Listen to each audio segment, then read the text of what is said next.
Hello everybody, welcome back to ESL Tip. In today's video, let's discuss how to join sentences using if clause type 1. But before we practice joining the sentences using type 1 conditional, let's look at the structure and the purpose of type 1. When we use type 1 conditional. We usually have if clause at the beginning and then a comma and then main clause.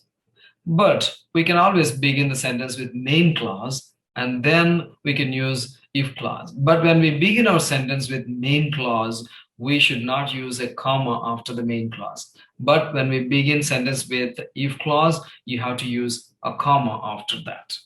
Now, usually in if clause, we use simple present tense. But in a mixed conditional types, we can use present continuous tense, sometimes present perfect tense, but mostly we see the simple present tense. Okay, that is standard.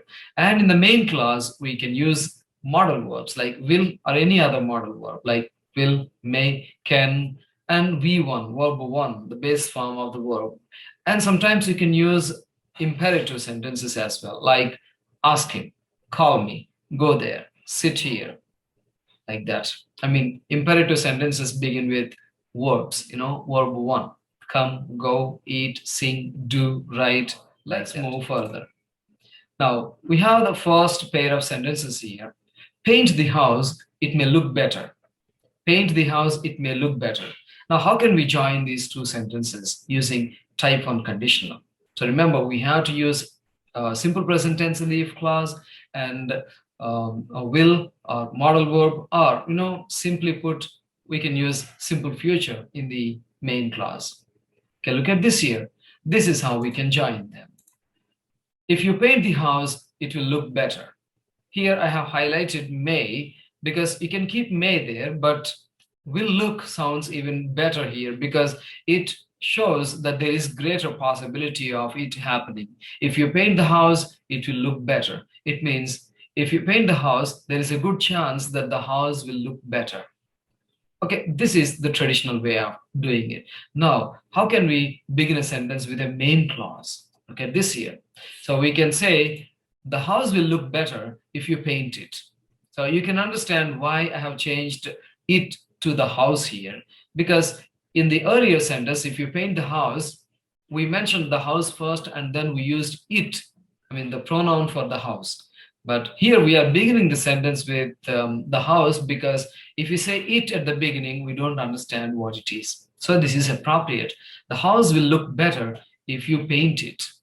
And remember, we have not used any comma after the main clause. And that is the first pair of sentences. Now let's move to the second one. You must obey the rules, otherwise the teacher is going to be angry with you. You must obey the rules, otherwise the teacher is going to be angry with you. Now, you have to remember one thing here. There are sometimes words that we need to avoid, that we need to remove. Here, the word that we need to remove is otherwise, because if, the word if, will give us the same meaning here.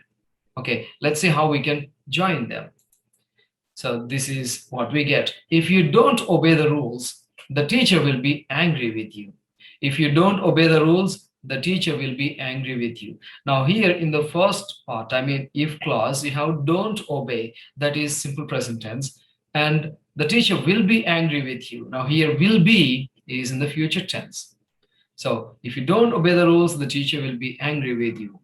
Or you can always begin that sentence with the main clause, like the teacher will be angry with you if you don't obey the rules. Remember, no comma again. The teacher will be angry with you if you don't obey the rules. Now let's move to the third pair of sentences. The weather may be cold tomorrow, then I will stay at home. The weather may be cold tomorrow, then I will stay at home. So here, again, we have that word then, which should be removed because if conveys the same meaning.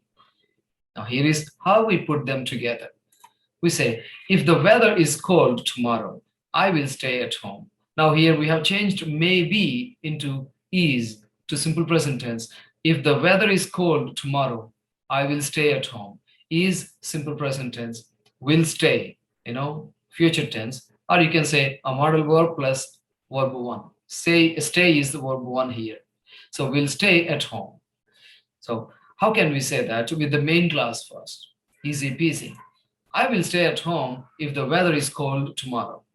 I will stay at home if the weather is cold tomorrow. No comma again. Now let's move to the fourth pair of sentences. Don't tease the dog, it may bite you. Don't tease the dog, it may bite you. Now, the sentence, the first one is, negative instruction. Don't tease that dog. But we don't need to use that. It's a warning. Depending on the situation, we can say that positively, in positive structure, but the meaning is going to be the same. See here. If you tease the dog, it will bite you. This looks like a perfect warning, but you might wonder why we can't say, if you don't tease the dog, it will not bite you. Now, we don't usually say that when you give a warning. When you want to alert or warn someone, we say like this: if you tease the dog, it will bite you. Be careful. Okay, that's why positive structure is good here. If you tease the dog, it will bite you. But how can we begin that? With main clause first. Get this: the dog will bite you if you tease it. Now here I have not used it will bite you if you tease the dog. If you say that, there are two things, it and the dog, they are different. No, they are the same. So we have to say the dog will bite you if you tease it. No comma again. Okay, I hope it is clear. Now let's move to the fifth pair of sentences. We must leave soon or else we'll miss the party. We must leave soon or else we'll miss the party. Here we have two words, or else. These two words do the job that otherwise, the word otherwise does in a sentence. Now, we removed otherwise in the earlier sentences, and now we have to remove or else. We should not use, because if gives the same meaning. Now, we must leave soon or else we'll miss the party. Now, here is how we combine. If we do not leave soon, we'll miss the party. Now, you have a doubt, I think. I know that. Earlier, when the sentence was negative, we tried saying that positively. Now the sentence is positive. We must leave soon. Now I have used negative one because this is appropriate. If we do not leave soon, we will miss the party. Now, if we say this, we don't need to make any changes to the sentence, or we don't need to use new words. But if you want to use positively, you can say this: if we leave early, we will not miss the party. That's also possible, but this is easy. Okay, now with the main clause first. We will miss the party if we do not leave soon. We will miss the party if we do not leave soon. So, no comma again. So now the sixth pair of sentences. There may be a problem, then call me. There may be a problem, then call me. Now, there may be a problem. Again, maybe can be changed into is. So here is what we get. If there is a problem, call me. If there is a problem, call me. And one more thing, I think you have noticed it. In the main clause, we have only call me. There's no subject, and that is imperative sentence. We discussed earlier that we can use imperatives in the main clause. Imperative sentences begin with verbs, call me. Now we can put call me at the beginning, and this is what we get. Call me if there is a problem. No comma again. Call me if there is a problem. Let's move to the next one. Seventh pair of sentences. Do you think she will invite me? If so, I will go. If so means if she invites me or something like this. Do you think she will invite me? If so, I will go. Easy, I think. But look at this. The first sentence is in the form of a question.